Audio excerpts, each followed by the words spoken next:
The Mysterious Island by Jules Verne, Part 3, Chapter 9. The convalescence of the young invalid was regularly progressing. One thing only was now to be desired, that his state would allow him to be brought to Granite House.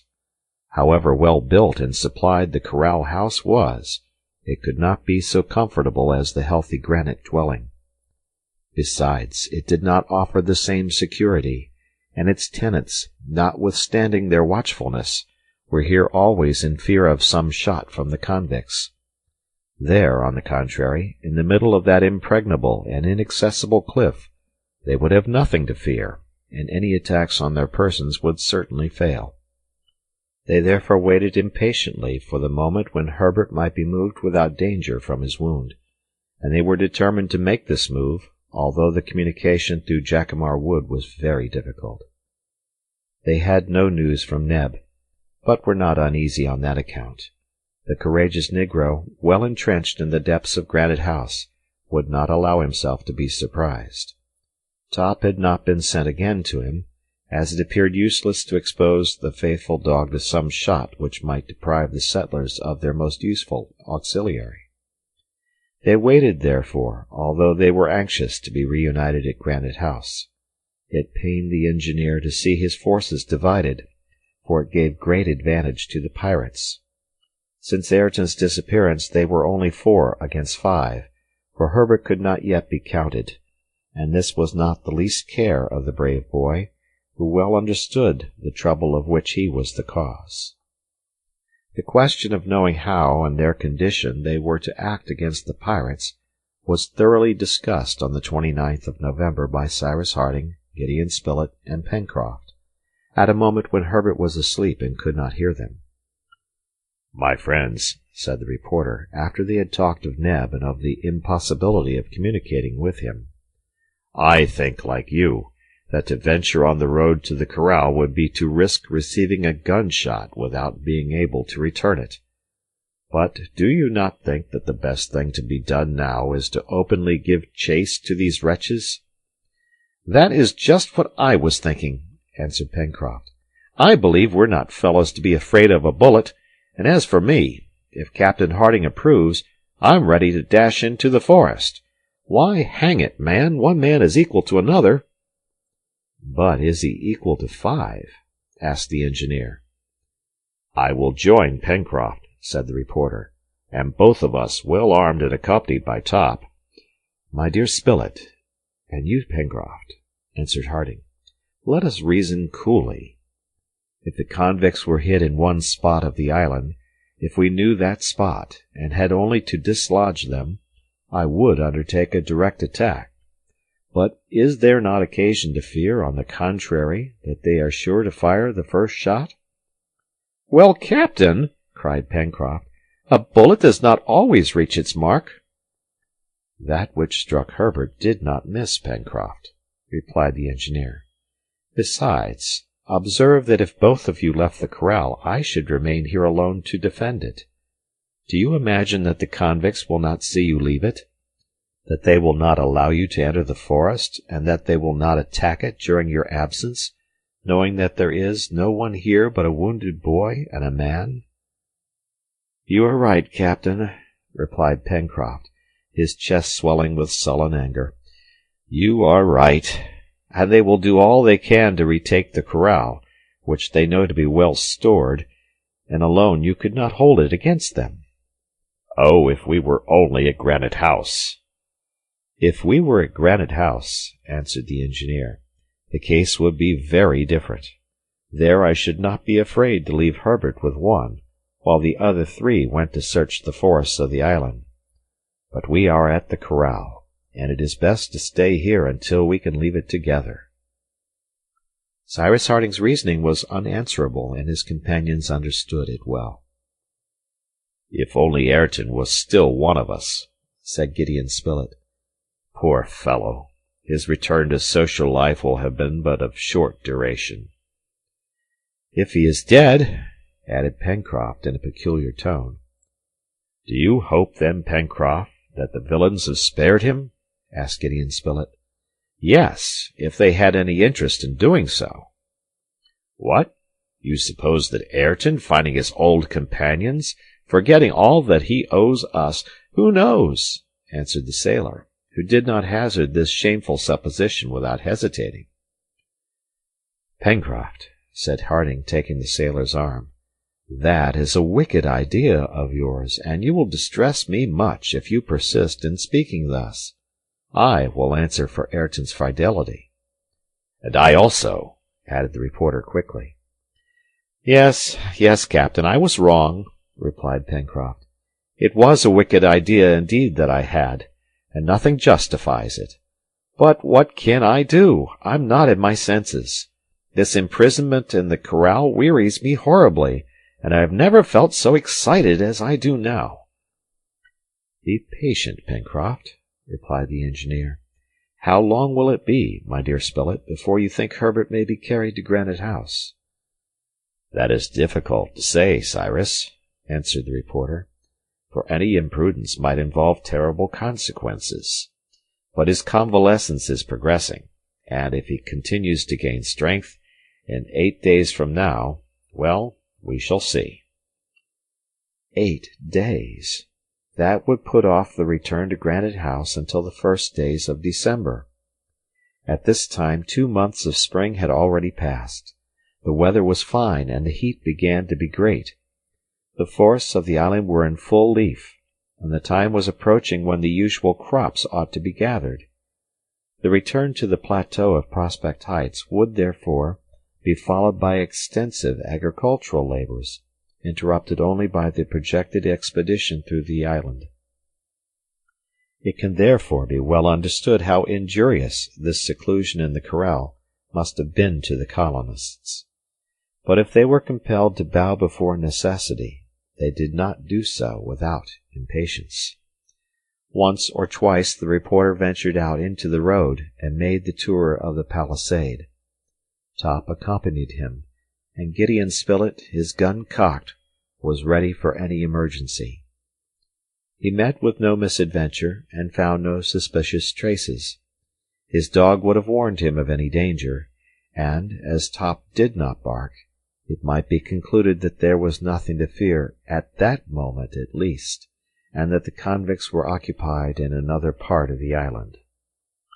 However, on his second sortie, on the 27th of November, Gideon Spillit, who had ventured a quarter of a mile into the woods, towards the south of the mountain, remarked that Top scented something. The dog had no longer his unconcerned manner. He went backwards and forwards, ferreting among the grass and bushes as if his smell had revealed some suspicious object to him. Gideon Spillit followed Top, encouraged him, excited him by his voice, while keeping a sharp lookout, his gun ready to fire, and sheltering himself behind the trees. It was not probable that Top scented the presence of man, for in that case he would have announced it by half-uttered, sullen, angry barks. Now, as he did not growl, it was because danger was neither near nor approaching. Nearly 5 minutes passed thus, Top rummaging, the reporter following him prudently, when all at once the dog rushed towards a thick bush and drew out a rag. It was a piece of cloth, stained and torn, which Spilett immediately brought back to the corral.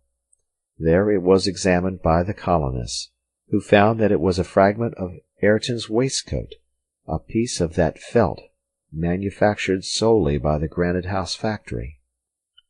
"You see, Pencroft," observed Harding, "there has been resistance on the part of the unfortunate Ayrton. The convicts have dragged him away in spite of himself. Do you still doubt his honesty?"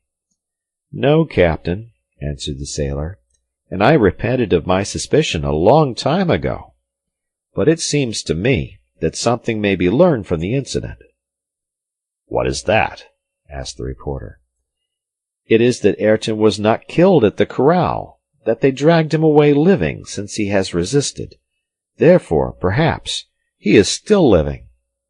"Perhaps, indeed," replied the engineer, who remained thoughtful. This was a hope to which Ayrton's companions could still hold. Indeed, they had before believed that, surprised in the corral, Ayrton had fallen by a bullet, as Herbert had fallen. But if the convicts had not killed him at first, if they had brought him living to another part of the island, might it not be admitted that he was still their prisoner? Perhaps, even, one of them had found in Ayrton his old Australian companion Ben Joyce, the chief of the escaped convicts. And who knows but that they had conceived the impossible hope of bringing Ayrton to themselves? He would have been very useful to them, if they had been able to make him turn traitor. This incident was, therefore, favorably interpreted at the corral, and it no longer appeared impossible that they should find Ayrton again. On his side, if he was only a prisoner, Ayrton would no doubt do all he could to escape from the hands of the villains, and this would be a powerful aid to the settlers. "At any rate," observed Gideon Spillit, "if happily Ayrton did manage to escape, he would go directly to Granite House, for he could not know of the attempted assassination of which Herbert has been a victim, and consequently would never think of our being imprisoned in the corral."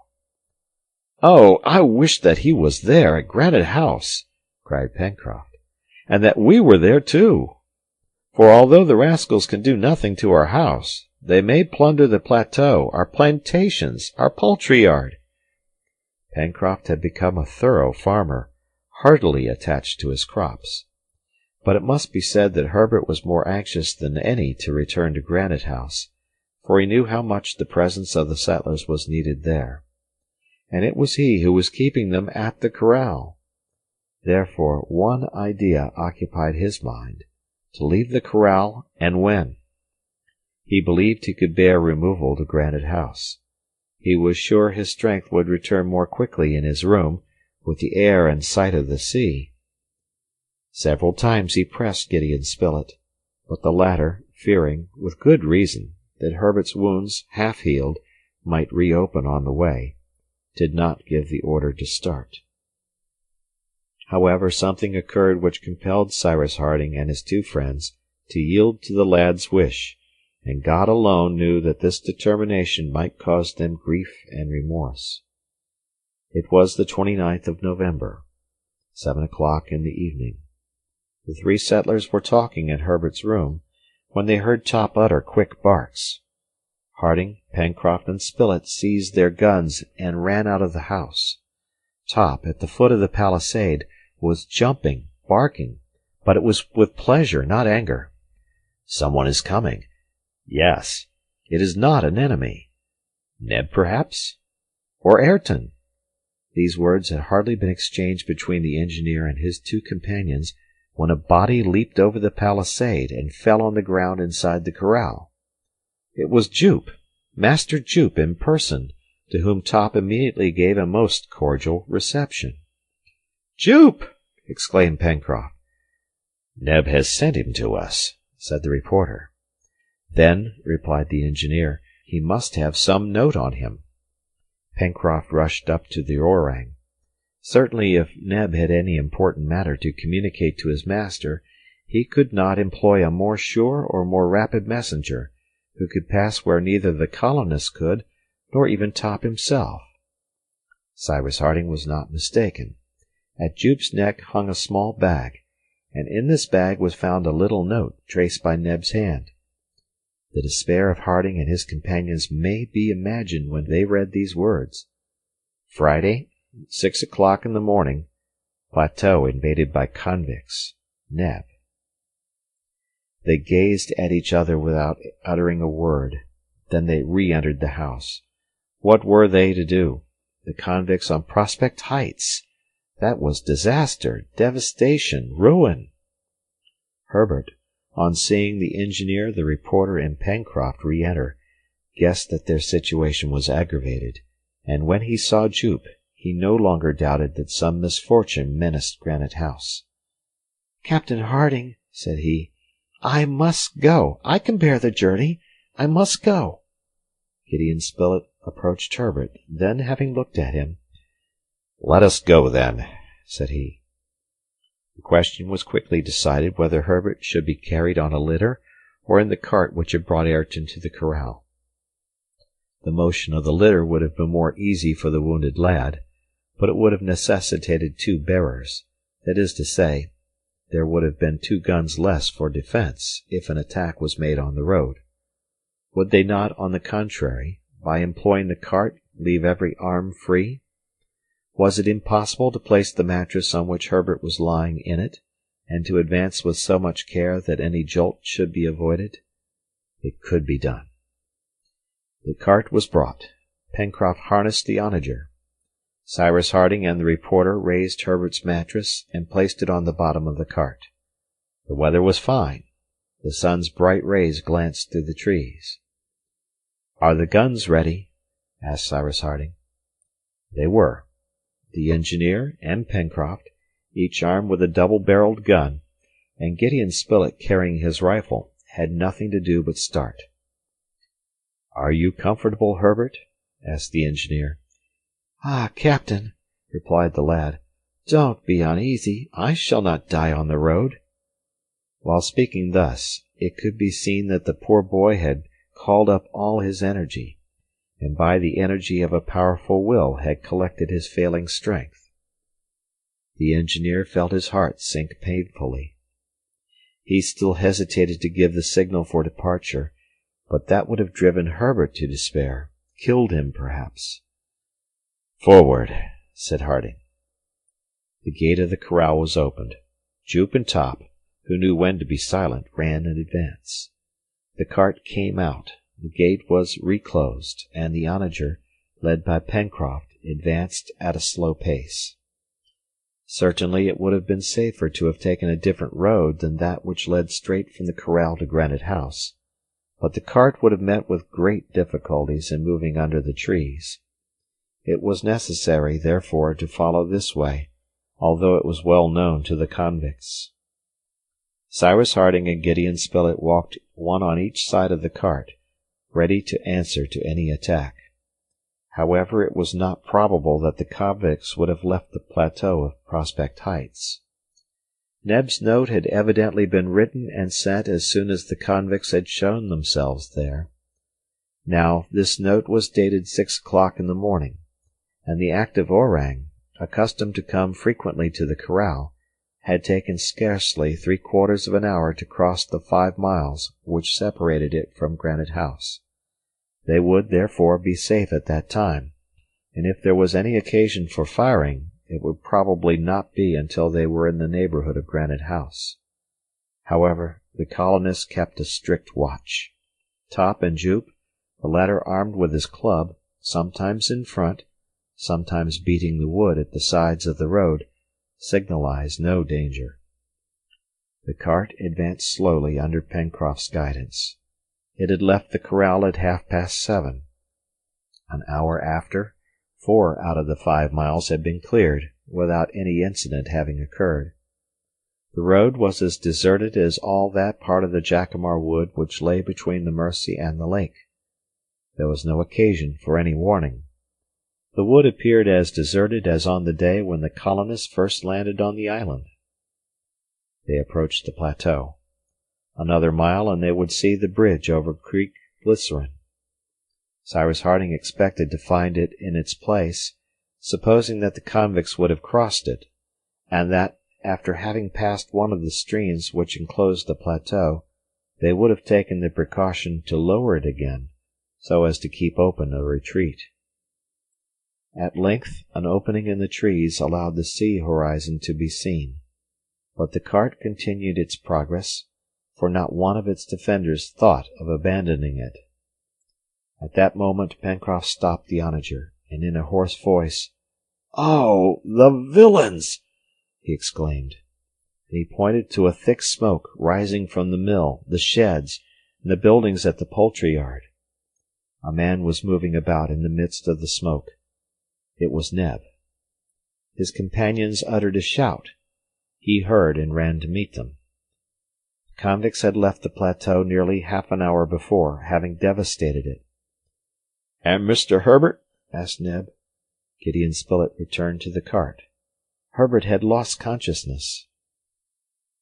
End of chapter.